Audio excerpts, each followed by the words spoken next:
and I'll throw a little love. Happens to be a Navy and Marine Corps team panel out there, so I'm loving that one. But it really is my pleasure to have an incredible group of not just veterans, but veterans who are continuing to serve, some even still currently on active duty at the moment, but continuing to serve by taking opportunities that a lot of transitioning service members don't think about, and that's in community service, working in your local communities through city and municipal government opportunities. And so I am joined today by Paz Gomez, who is the Deputy City Manager for the City of Carlsbad, which is just amazing. I've got John Astead, he's the Senior Recruiter for the City of Carlsbad.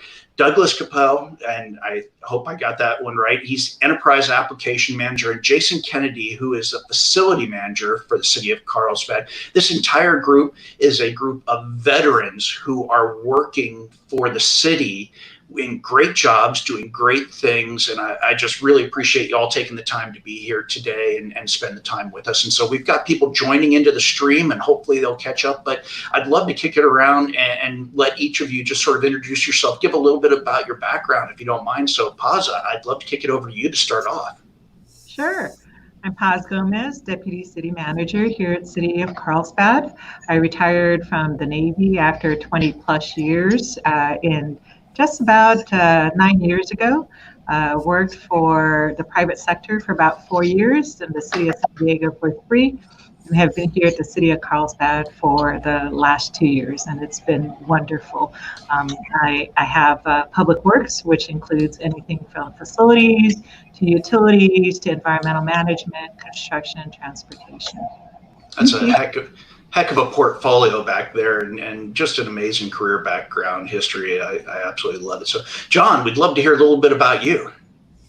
All right. I'm John Astead. I'm a Navy reservist. I have been in the reserves for 12 and a half years. I made chief a couple years ago. And 3.5 years ago, I started working for the City of Carlsbad as a recruiter. And every person in this panel, I've probably helped hire someone for them.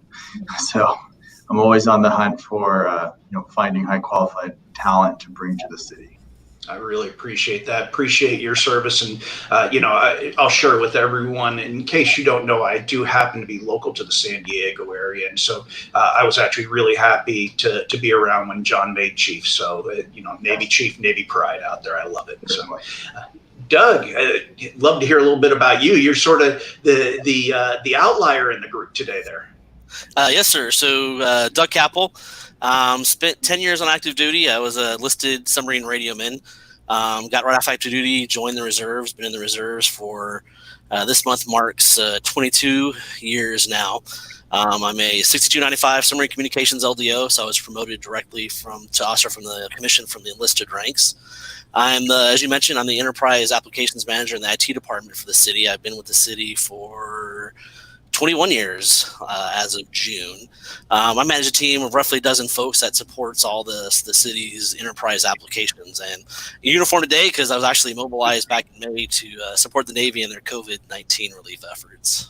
I so appreciate your service and appreciate the fact that you've stepped up to the plate to help where we need it right now with the COVID efforts. So it's absolutely spectacular. And, the discussion before, I promised it, but I can't let it go too much. I have to point out the fact I love Doug for being a Navy, for being sailor, for being contributor, but you went to the dark side when you stepped away from the enlisted and took those officers' commissions. But I really appreciate all that you're doing.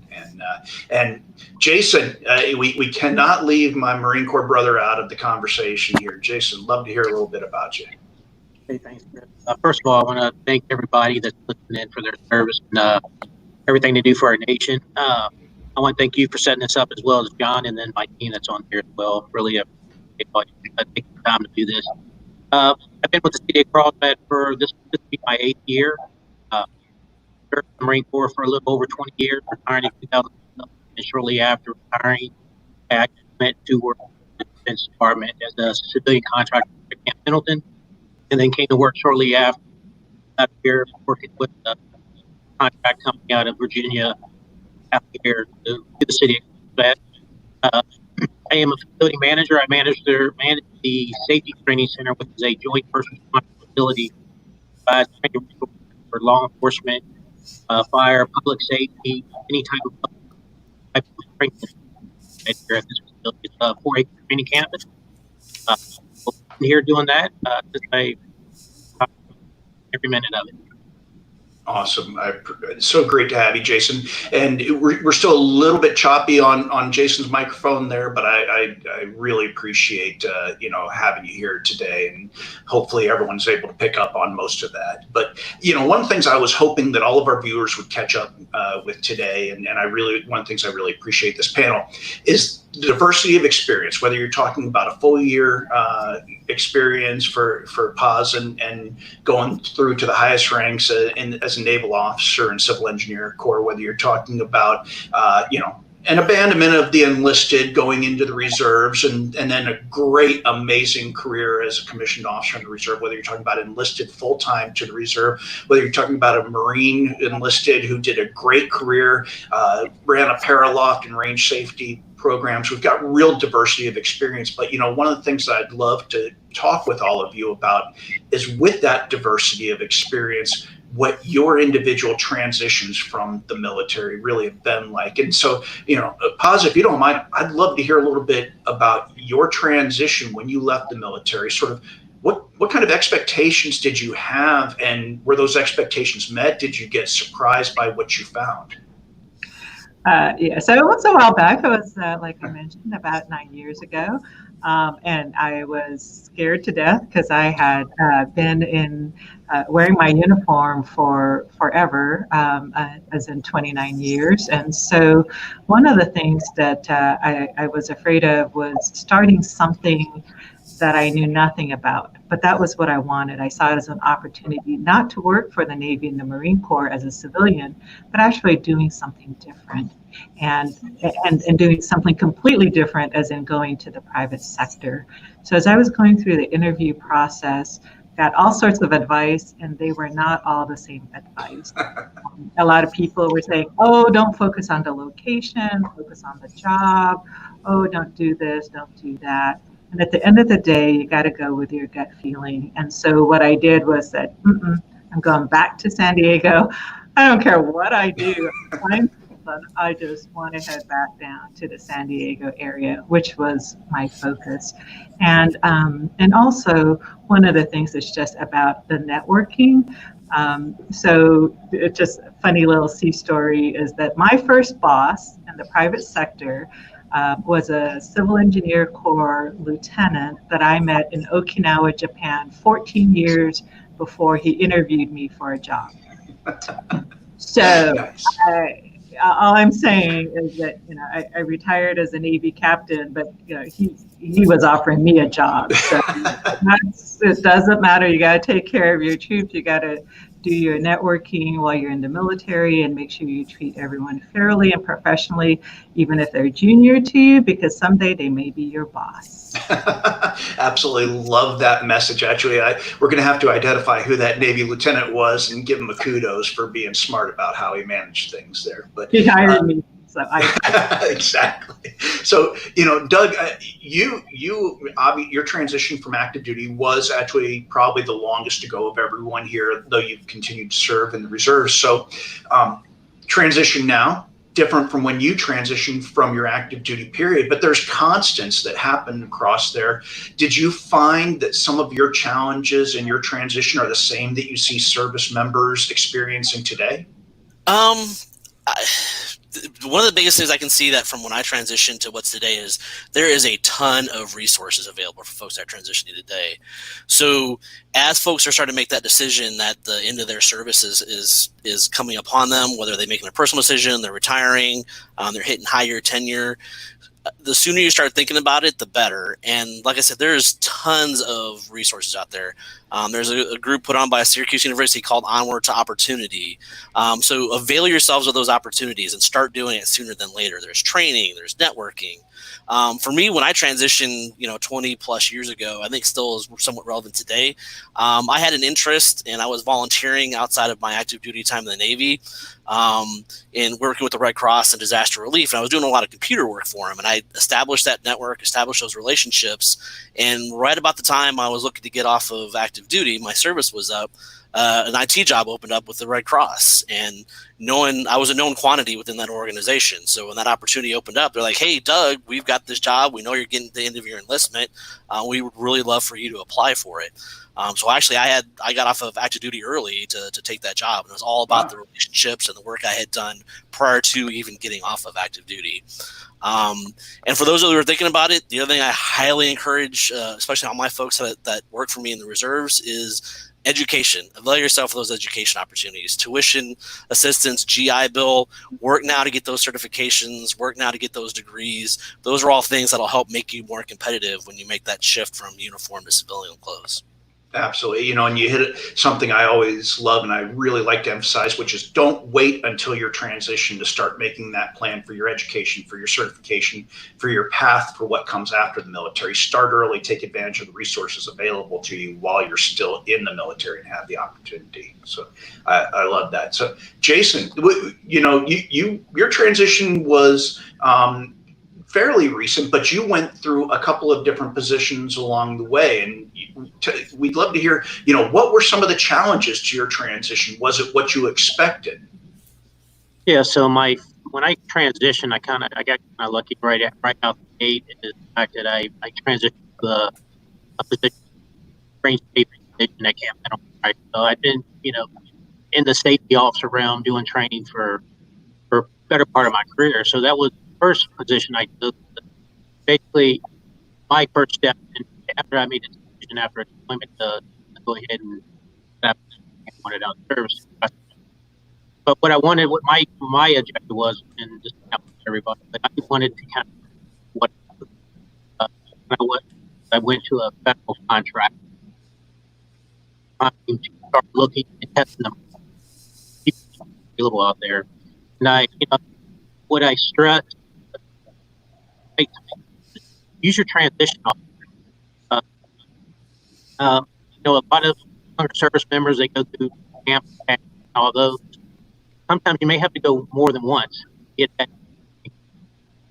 What I found out really helped me is I actually had a mentor at the transition office to help guide me and help me. I mean, literally, it was like going to boot camp all over again with this guy when it came to building resumes. I mean, he would not give up my resumes.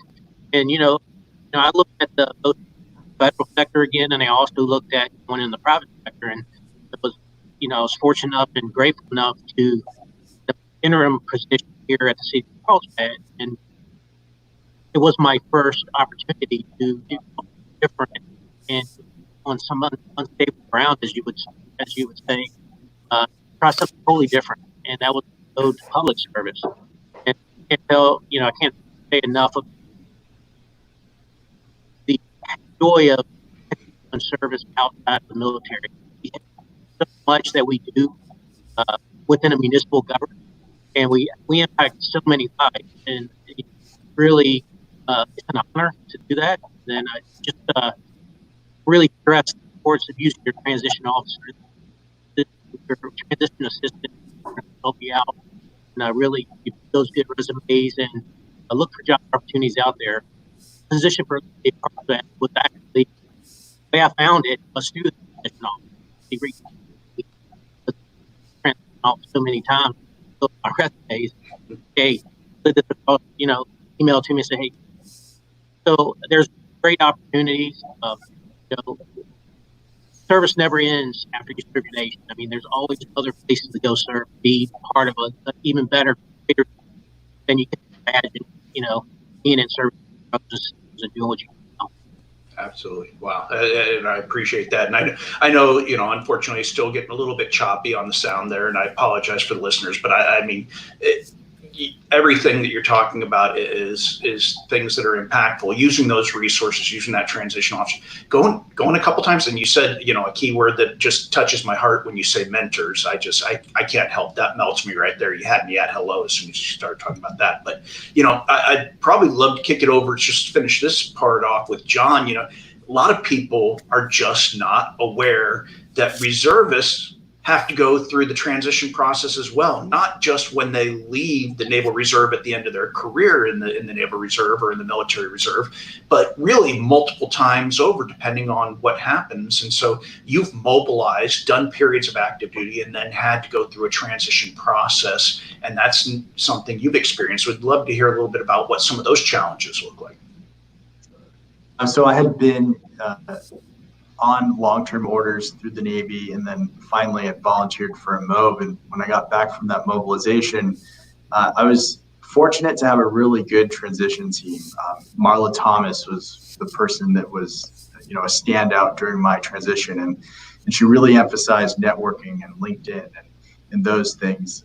I was in that transition assistance program. At the times it was called TAPS, and we were side by side with the active duty folks. A lot of them had done, 15, 20 years of service. And I had done, long periods of active service and then a mobilization. So I was in a similar boat as some of the people that were getting out after maybe 5 or 6 years.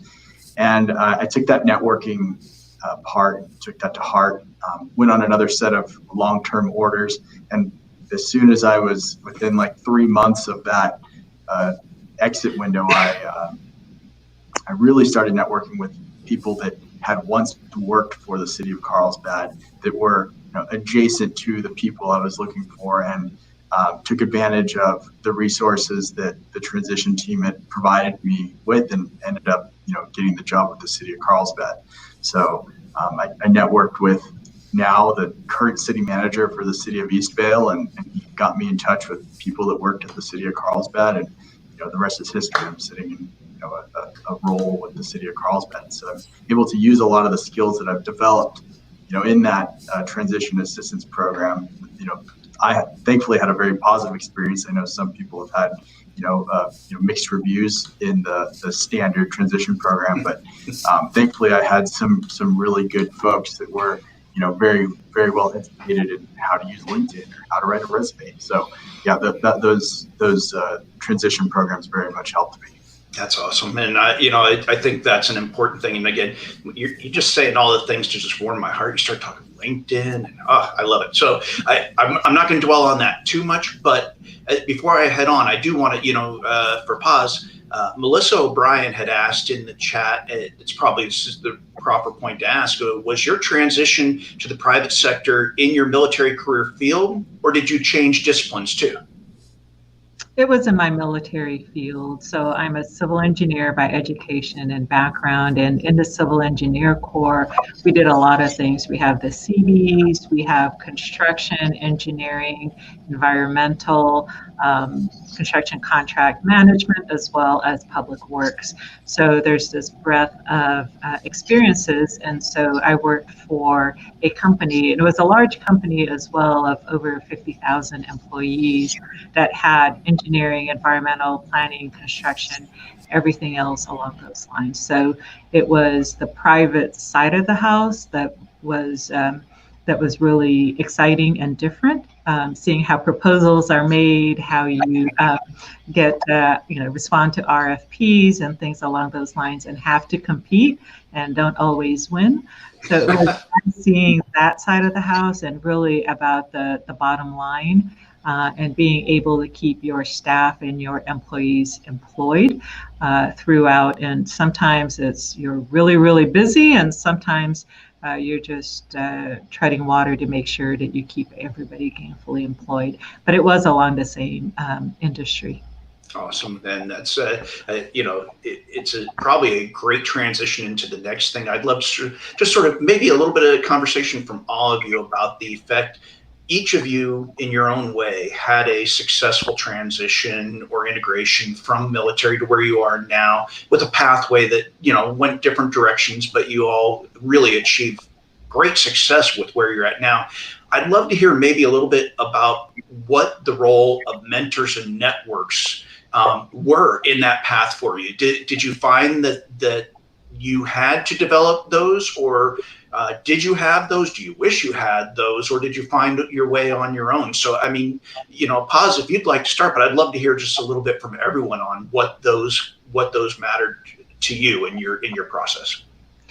Yes, definitely. Yes, and yes. I've had mentors throughout my whole career that helped me when I was on active duty and contemplated getting out a few different times, and then during the transition period. So I'm just going to share a little bit about this captain. His name is Rich Haas, who has been my mentor for decades, both on active duty as well as afterwards. After the private sector, he was the one that called me and said, hey, you need to apply for the Deputy Chief Operating Officer job with the City of San Diego, because that was the position he held with a previous mayor. And I said, no, sir, I'm fine. I'm doing well. My job was in La Jolla. It was a 20-mile commute. Going downtown would have made it a 32-mile commute. And so, no, sir, I'm fine. He goes, no, this is perfect for you. And so I said, I didn't even know how to go about applying for a municipal job, right? And he said, you just need to send in your resume. And I said, okay. I had my resume, dusted it off, sent it in. And long story short, I got the job. And it was only because of my mentor that I actually got into the municipal world, because I was servicing different types of clients, including the municipalities, but I hadn't ever worked for one. And so I was enjoying being on the private sector. But then when I started working for the City of San Diego, it was like service. And Jason mentioned it earlier. It's about service, serving my community.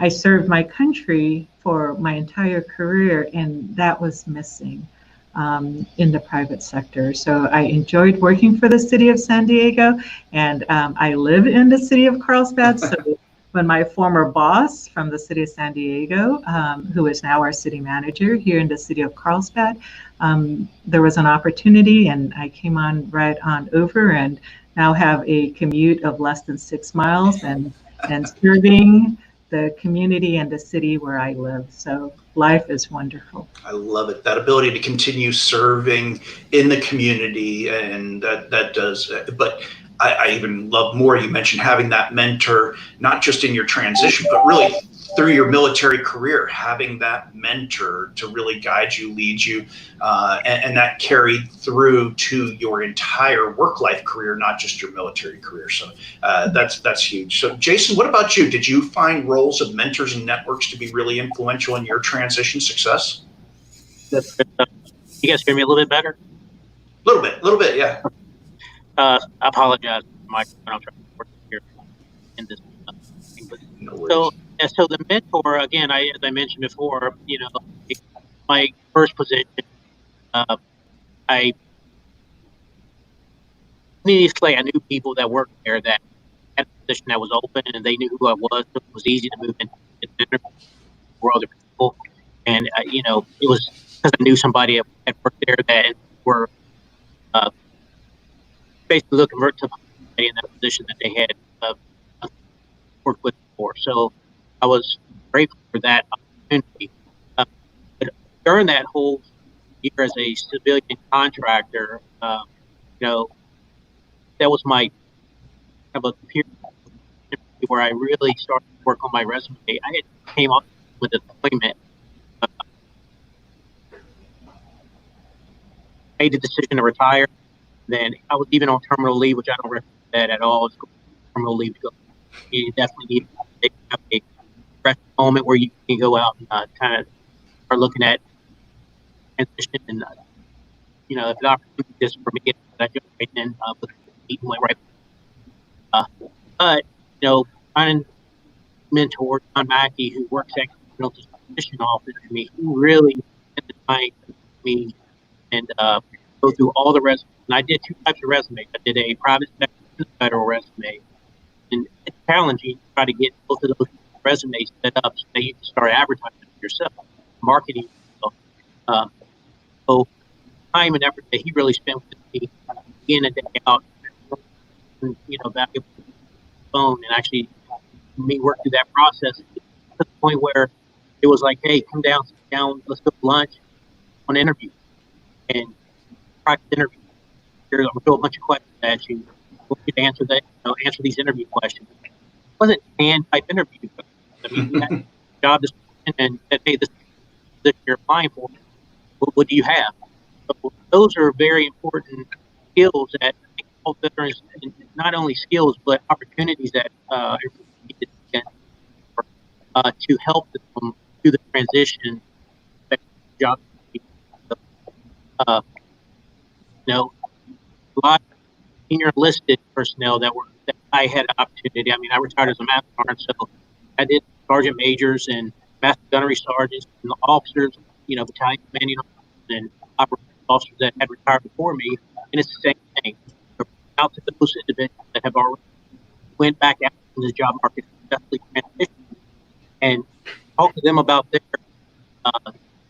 challenges and their success, and then work with them as well. Because like I said, thousands of us out here that already transitioned. And we are, thankfully, we're all doing well. We're staying healthy. We're being, and we're here to also help. So there's thousands out there. Absolutely. That's, and just for everyone's benefit, I'm going to make sure, if it's okay with everyone on the panel, that afterwards that we put everyone's link on LinkedIn for this post so that you can connect directly with any of the panel members if you've got questions and you'd like to follow up on that. And speaking of those, Paz, this was probably for you. It was Juventino was asking about the Poseidon water plant, but Juventino, I apologize. I'm going to let you try and connect directly with Paz on that, since we've got viewers from around the nation watching, so we don't necessarily want to dive specifically into City of Carlsbad facilities issues on this one, although I'd love to hear more about that myself, but that's for a later discussion. Doug, what about you? I mean, you've really been at this. You've been a mentor. Obviously, I think we can all agree having those mentors who can tell you the reality of how things are, what you need to do, make those connections instead of just cold calling and brick applying, resumes to career sites. That makes a difference. And John, I'm coming to you with that one. But what do you think makes the difference in your world for that mentorship and that network connection, Doug, that really sets you up for success? So I can honestly say, when I stepped off a bus in Great Lakes 30 some years ago, I never would have expected to be a senior officer in the Navy. And that's in large part to the mentors I had throughout my military career. The folks that saw potential and challenged me and guided me in a direction. And I've been fortunate that I've worked for managers and supervisors as I've worked in my civilian career. I started as an entry-level IT person with the city, and I've worked my way up into a management position. But the same token is I challenge everyone to seek those people out. They're not necessarily just going to find you. They're not going to drop in your lap. If there's something that you're interested in doing, seek those type of folks out. Seek out that feedback. Hey, this is what I'm interested in doing. What do I need to do to make myself most competitive? What do I need to do to be successful in whatever it is that you want to do? And especially on the IT side, networking is huge. A lot of the jobs you're likely to find are going to come through networking and establishing those relationships. I think people in the IT side, experience goes a long ways. And when somebody's there to vouch for, hey, I know Doug, I know Paz, I've worked with them, I know their quality work, I know their background, I know their experience, I can vouch for them. So I think that's huge. And it kind of keeps you challenges you, and especially IT is constantly changing. So it's all a learning opportunity. Hey, what's different? What's new? Because staying on the front end of that stuff, staying on the front edge, again, that's going to help you when you go into those interviews and they're asking you questions about the latest technology. You're conversant it. You're educated about it. Yeah, absolutely. And that, you hit on something, and this is the perfect segue to John on there. Those hiring managers and the HR and the recruiting folks, they rely on those referrals from people who actually know people and can talk about who they are as human beings, not just what they represent on paper. So, John, as our talent acquisition specialist on this panel, I'd love to hear from you the value from your perspective of what those networks bring people to you to create opportunities versus them just hitting the apply button on the career site.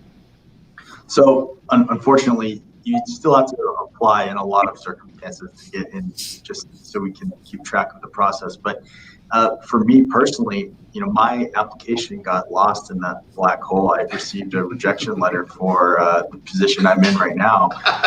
But the networking I networked with some people who put my resume, physically in front of the person that ended up hiring me, and they pulled my application out of the abyss.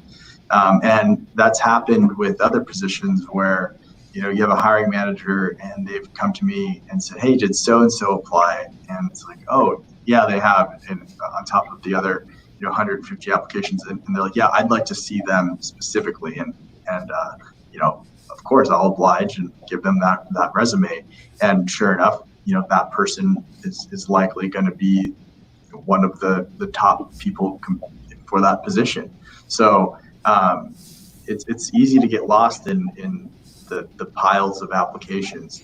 They're not physical piles anymore. They're zeros and ones on a computer, but the sheer quantity of data is the same. And when a hiring manager comes to you saying, "I know this person, I'd like to see them specifically," well, it's going to happen, likely. So that relationship is it's key. If you have a relationship with the hiring manager or the recruiter or someone at the city, that's going to give you a heads and shoulders advantage over the other people that don't. Yeah, and one of the things I always tell people in that relation, John, is you build relationships with people when you don't need something, so that you have a network there when you do need something, right? Mm-hmm. So absolutely. Yeah. So I love all this, but sort of circling back around to something that we'd mentioned and Paz specifically mentioned, which is that the opportunities in serving your community through local municipal government type opportunities, something that a lot of service members don't think about when they're looking at, the Amazon, when they're looking at the CACI. Those are great opportunities, by the way, but lots of people don't see that opportunity to continue service. So I'd love to hear a little bit more from each of you about your thoughts of what does it mean, whether it's the city of Carlsbad or any other local municipal government opportunity to be able to serve your community after your military service. What does that mean to you, Paz? I mean, I'd love to hear some.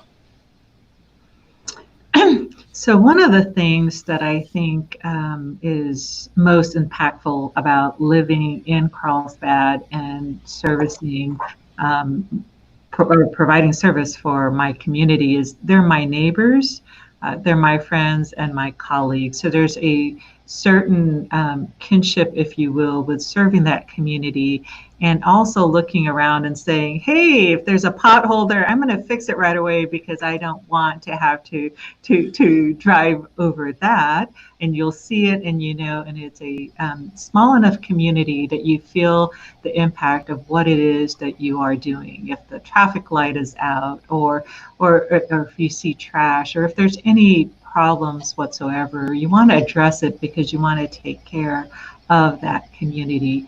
And it gives me great pride to know that the city of Carlsbad is highly respected in the area in the things that we do, and a wonderful group of employees and veterans. I mean, one of the things that we talked about a little bit is serving. And when we hear, the four of us, we all knew each other as we were fellow veterans. On Veterans Day, there's a shout out to all of us.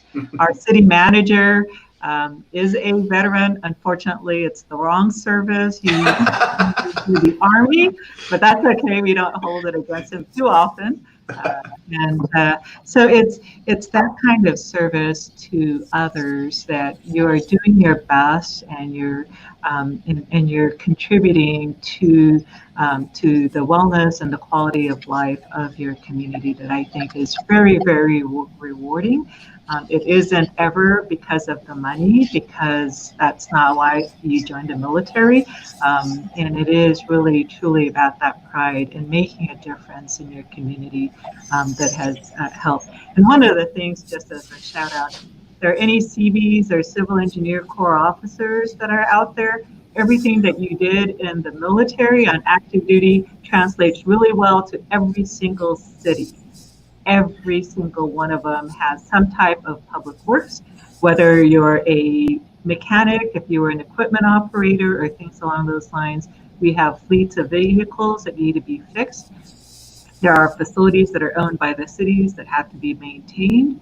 And then there's all sorts of engineering that goes on, and there's the environmental side of the house as well. So everything that we did on active duty translates really well into the municipalities and local government. That's awesome. And I love that you mentioned, I mean, every city and municipal government in the nation has that requirement to operate infrastructure out there, and great opportunities. I'll throw a shout out right now. One of our partners for DoD Skill Bridge opportunities is the San Diego County Water Authority, managing 32 water districts out there, right? So absolutely love that. And if there's any CBs who are looking for an opportunity in the local area, you just connect with me. We'll have a conversation about that. But it's connecting back to that, what you said, working for a city of municipal government, it's not a black hole bureaucracy where you just go and shuffle papers left to right. You're really accountable to the end result of what you're doing, because your next door neighbors, when you go home, are the ones who are affected by your actions out there. And I think that's huge. Jason, how does that feel to you to know that you've got, I don't know if you think about that on a daily basis, that literally your next door neighbors are looking at you when things don't seem to be right in the city. Do you feel that each day? Well, what I feel every day, because I manage a public safety facility, a training facility, is every time I hear that siren come out of the fire station, or the ambulance responding to a car accident on the freeway, or even our law enforcement that are making contact with their citizens on the beach on a daily basis, right? So, again, kind of like Pa says, there is so much opportunity. Public works, you have public safety from a fire and police officer standpoint. Municipal governments really encompass a wide variety of skills that all of us as veterans have, between management, training and operations, information technology, network security. Doug can talk great about that. Human resources. You're into the human resources there side, Chris. So, when you look at the wide, vast, expansive skill sets, it's really out there. And every day, I meet multiple agencies across the county. Here at our training facility, we have I think almost 30 agencies that will come through here any given day throughout the year. So there's a huge network of individuals that are also serving in the capacity of law enforcement and firefighters that are veterans.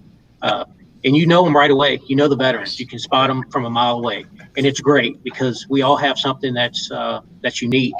And, it's just a great opportunity if veterans can reach out to us and, have those discussions, because it does open a lot of doors. I love that. I got to admit, though, what most people just heard you say was law enforcement making contact on the beach. And so that just put a vision into everyone's head with that one, because that's not something most places in America have to worry about. But I think we all know that that's amazing. And, the safety center operations support so much. And so, Doug, I'm kind of curious, in the information technology realm, do you feel that same connection to the community which you serve by doing that local and municipal government service? Oh, without a doubt. That's one of the things that drew me to working for city government, was that continuation of service. I was originally hired when we opened up our new library in Carlsbad.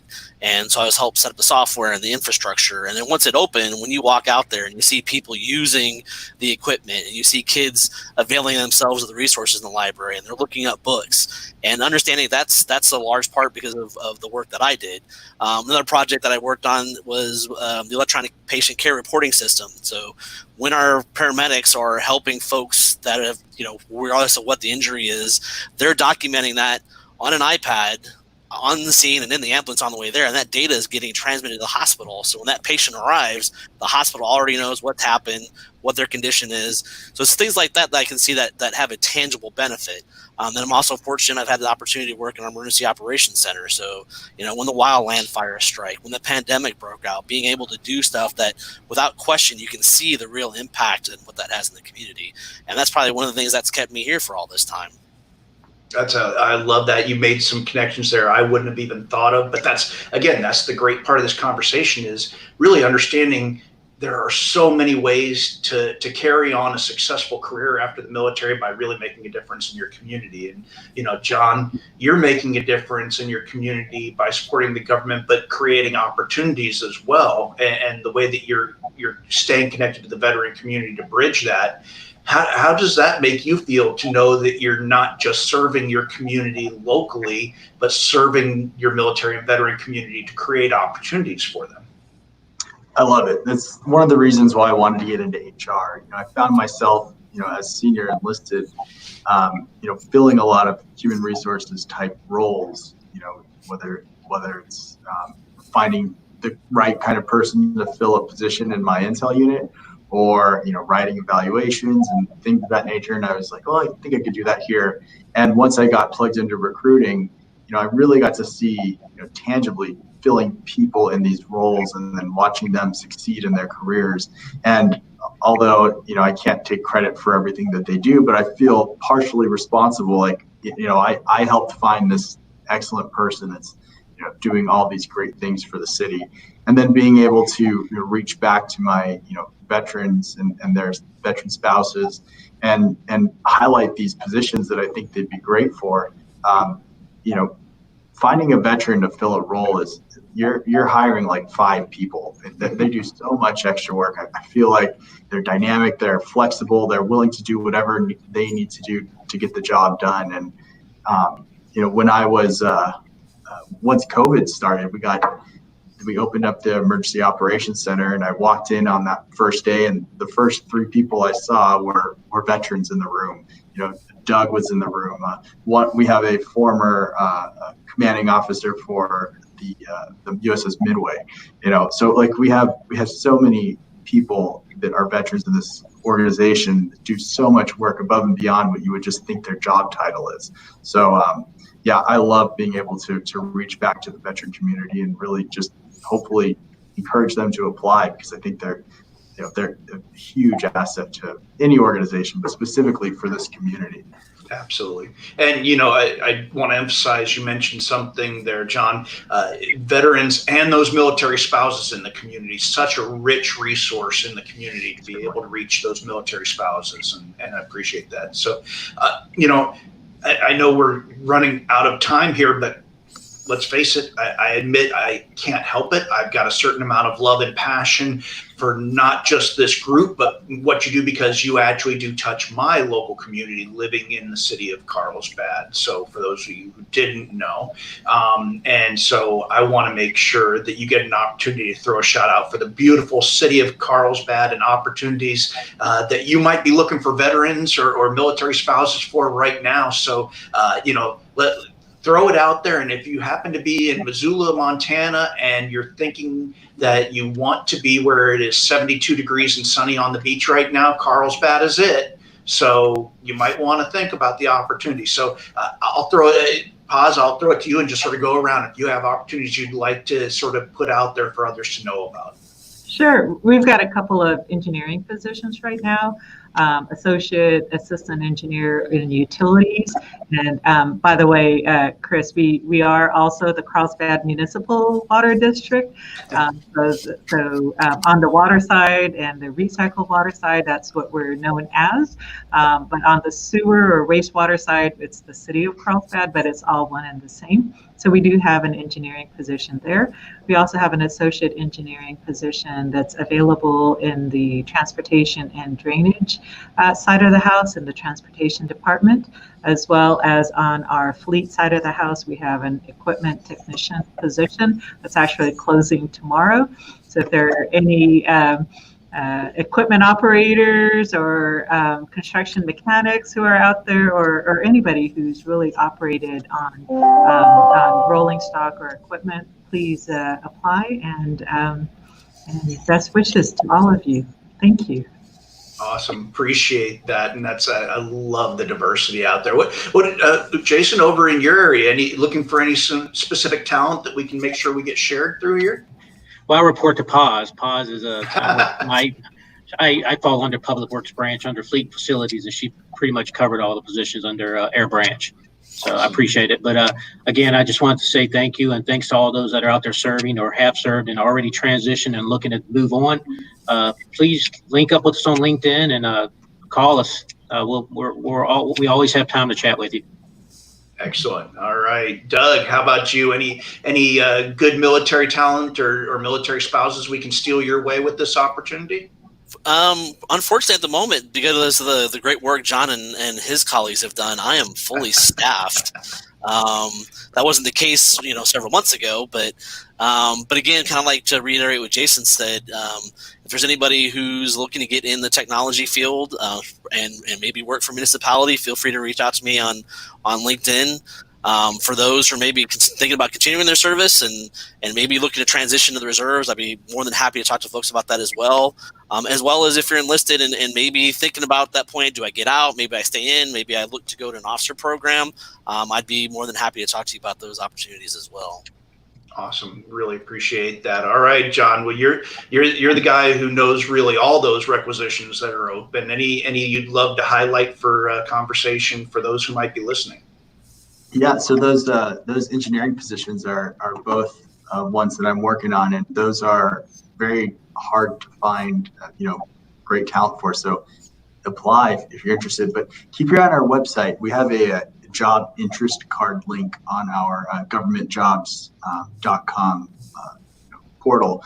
And if they're interested in anything, even if we're not currently advertising for it, if you indicate that you are interested in it, you'll be emailed as soon as we open up that recruitment. So for instance, later this month, we'll probably be opening up a large scale, like a clerical series type position. And if you're interested in those types of roles, even though it's not open, you'll be able to create your profile, get everything ready. And as soon as that position opens, you can then apply and really expedite your application process. So that's one of the big things I think people should just avail themselves of is that job interest card link. Just get on those jobs open as soon as they open, so you can get your application. And sometimes we have cutoffs for the number of applicants. We might have a whole lot of people applying, so we cut it off at a certain number over a shorter period of time. So, yep, job interest card. That's what I would.